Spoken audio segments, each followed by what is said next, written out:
this all started about 3 years ago when Howard and I were asked to document all the trophies.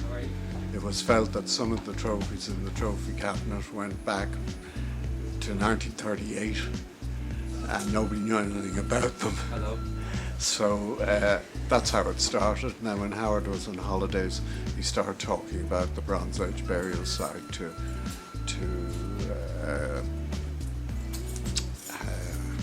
Francis Hanratty and his wife, and they said, well, you should write a book about that, and that's how it all started. Well, Edmondstown to me means it's almost my second home.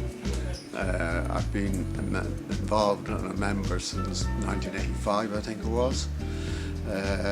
Prior to that, I thought golf was for older gentlemen and ladies, and now and then when I reached that stage, I started playing golf, and yeah, it's now my second home, I have to say.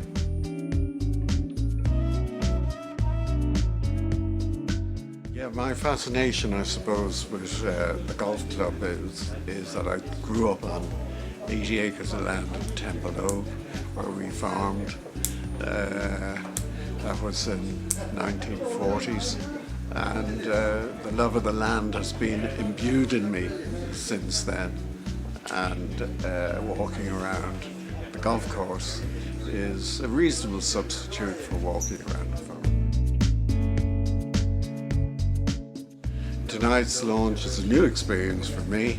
I'd like to welcome everybody here. I hope everybody will enjoy not only the evening, but I think they will enjoy a good read in the history, the very interesting history of this golf course. We have your book for you here. I'll pop it. Yeah, great. Bring you in a second. Or if you're going to be involved.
gentlemen.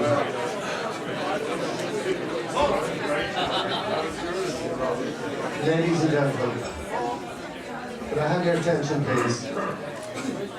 Thanks very much.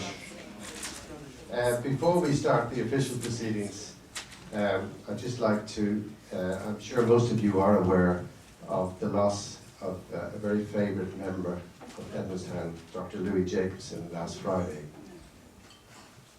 It's very poignant that at this very historical night that I have the opportunity to say a few words about Louis, as he was such a popular and loved member of our club for many, many years.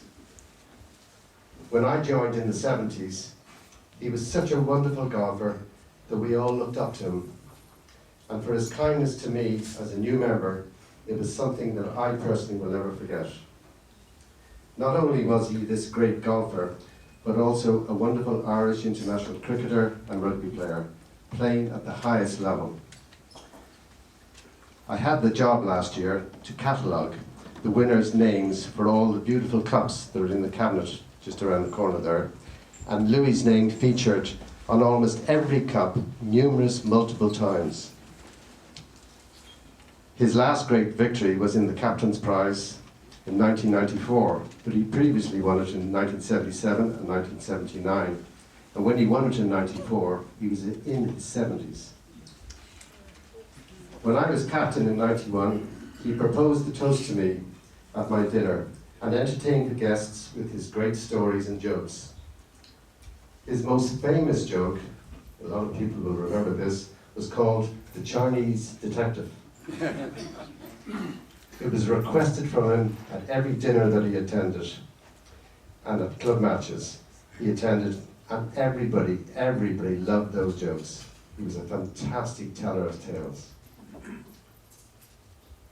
Louis was captain in '63 and also in 1980, and once president in 1972. In recent years, he was elected as an honorary life vice president. This is one of the greatest of honours to be given in our club. It reflects years of service and dedication that gives us all what we have here tonight in Edmondstown. To Louis' family, Dennis, Brian, Robert and Fiona, I'm sure you'll all pass your condolences, and I hope that one day those members of his family will rejoin Edmondstown to rekindle the memory that we all have. Ladies and gentlemen, I would ask you to stand so that we can have a moment's silence.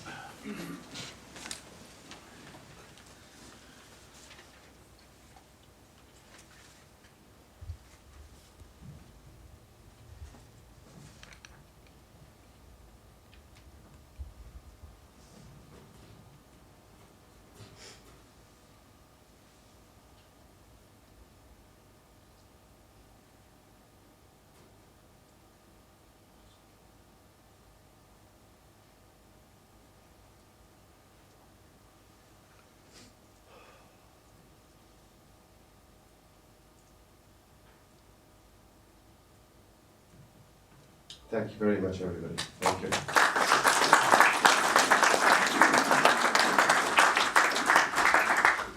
Okay, so we'll start now the evenings. Mr. Life President Stanley, Mr. Captain Tony, Lady Captain Anne, all honorary officers of the club, honorary Life Vice Presidents attending, esteemed guests and members and friends.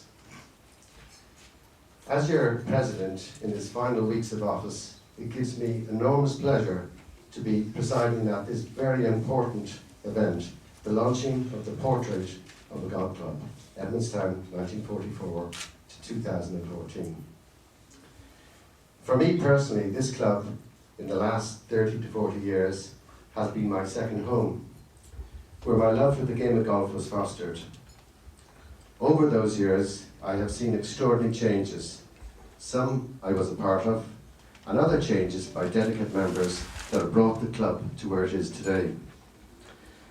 The long journey to write this history started some 5 years ago, and between them, the authors, David and Howard, with great skills and dedication, have finally brought the book to its final chapter. As the committee members anxiously awaited the completion, amid much hand-wringing from David regarding getting Howard to actually finish, it was the arrival of Tony to the captaincy of the club who drove Howard on to reach the final furlong.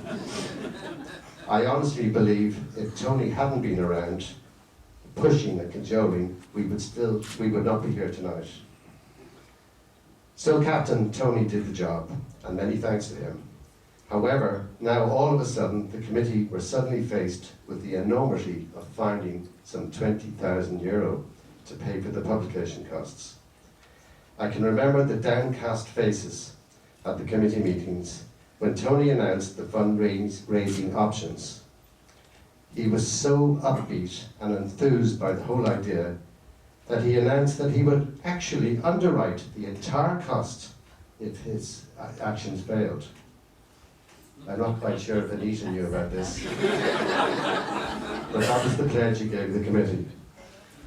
As you all know, with Tony's charm and goodwill, the entire amount was raised within a couple of weeks due to the fantastic generosity of you guys, you the members. Tony, on behalf of Edmondstown Golf Club, thank you very, very much. I'm not sure where he is, but he really deserves a round of applause. I'd just like to add a couple of thanks. Winifred McCourt, the PR who has coordinated this event with Stephen Alkin. They did a fantastic job when we opened the new pro shop, and on behalf of Edmondstown, I'd like to thank both of them from the depth. Winifred is here somewhere.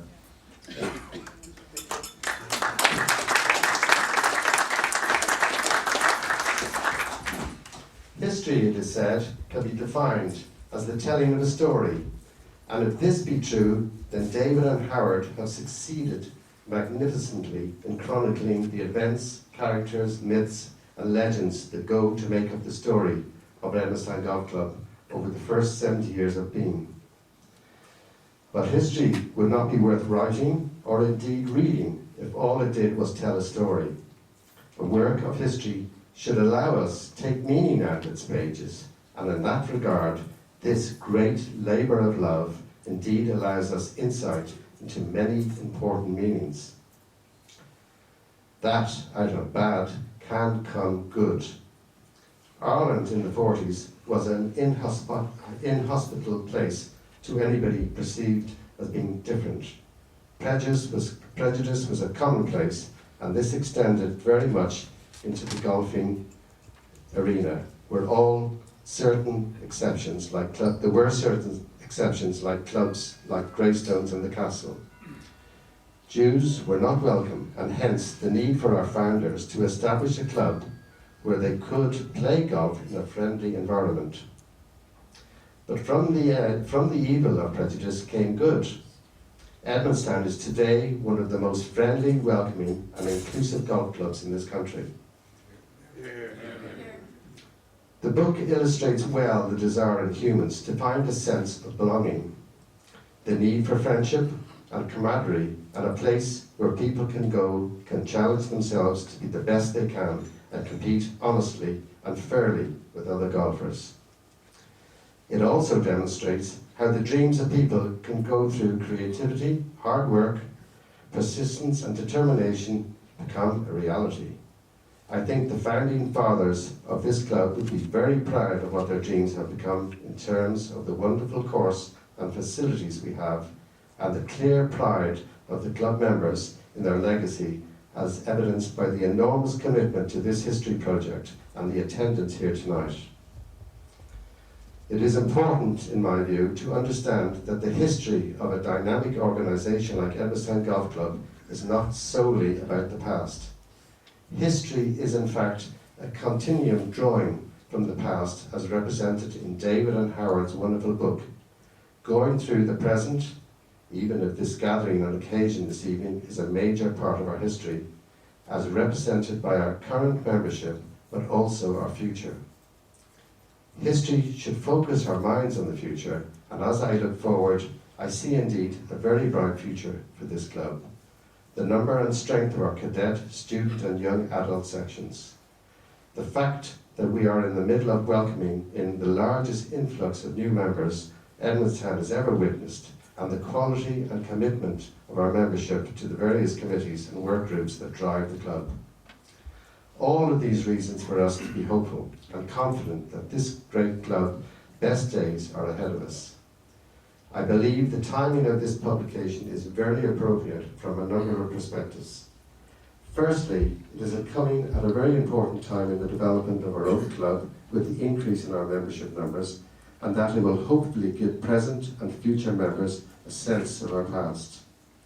And secondly, from a broader perspective, the launch of this history, coming as it does at a time of great economic uncertainty and challenges, serves as a reminder how, with vision, commitment and hard work, great obstacles can be overcome and something wonderful created. On behalf of our membership, I would like to thank and indeed congratulate David and Howard for their enormous efforts, dedication and skill in bringing this great project to completion. I have no doubt whatsoever that your terrific work will be enjoyed by the past, present and future generations of Edmondstown members for many, many years to come. You have done Edmondstown a great service and we are indebted to you. Thank you.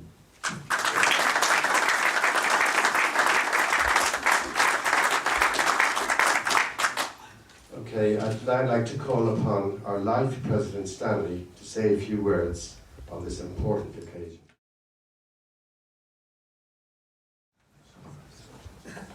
Mr. Captain, ladies and gentlemen, you'll excuse me if I speak a little slowly, but about coming up here and receiving this history of the club beautifully. Thank you very much. Written by Howard and David White. I have to think back, of course, before my golfing days, and think about the days when I played rugby. I didn't know of golf until my late father died. He was a bookholder. The bookholders were very, very much into sport, particularly in cricket. I think it was the Railway Union club in Park Avenue where a lot of the bookholders played. Now, when my late father-in-law died, I married Blanche.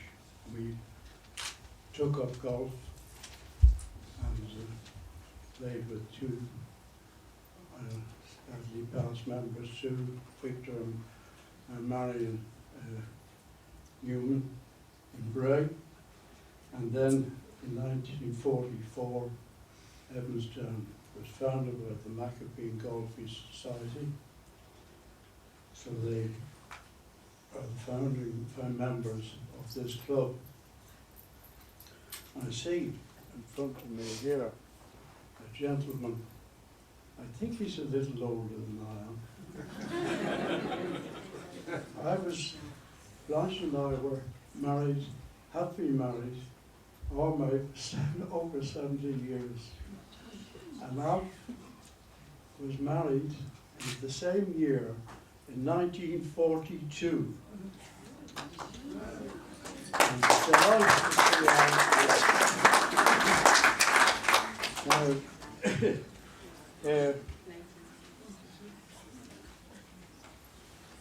Howard, whose father was late father was a founder member of the Edmondstown Golf Club, was also of the Maccabeans. I have Yes, I don't think there's anything more that I could say. I could say an awful lot, but I won't take up your time. I think you'll read most of it in the book. And a real hearty congratulations to the authors.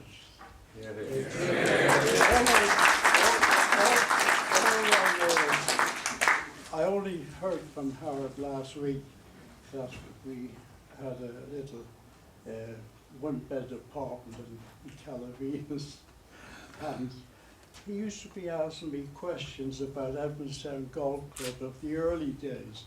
Unknown to me, he was making notes, as you say, because when it came to writing the book, they had photographs, but they couldn't put names to the people in the photographs. And thankfully, I think I was able to help him out somewhat. But the wording and everything of the book is, I haven't seen it yet. And I'm looking forward to it. Anyway, thank you very much.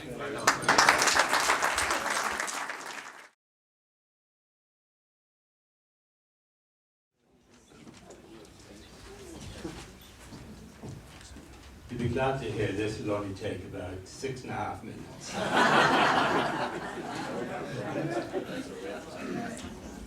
It was Joe Smith who said shortly after his appointment as the Irish rugby coach that on a recent visit to Munster he was fearful of the welcome he would receive there.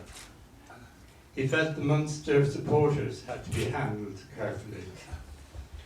But the reception he got took him by surprise, a kind of acceptance and enthusiasm. It was this reception that scared him a little bit, the fear of letting people down. It is that same fear that David and I suffer today, the fear of letting people down. The support from many of you here today has been nothing short of fantastic by your contributions. And for that we thank you, and we do hope your expectations will be satisfied. It is with great humility that we produce this book. It all started about 5 years ago, when in the pleasant company of Geraldine and Francis Hanratty, and we blame them for all this, I made a casual remark to them about the Bronze Age cemetery on the club's 14th hole. And this so aroused their curiosity that they said to me, why don't I write a history so that others could learn the amazing story of Edmondstown Golf Club? That germ of an idea got taken up by the committee, who gave the project a blessing. And now we have arrived here today. Of course, many of you will be disappointed. Either your photographs or the great work you have done for the club is not mentioned. If that is the case, then I've got to say to you, of course, it's not my fault. It's definitely David's. But to be truthful, David gave to the publishers all the photographs so many of you supplied. But unfortunately, limited space demanded that the publishers had to omit many of these photos. Another thing I have to blame David for, he included an Evening Herald photo of me swinging a golf club. And to see me alongside somebody like Barry Daly or Christy O'Connor, now I ask you, how stupid is that? So I implore you all, the first thing you have to do when you open your book is to tear out that page.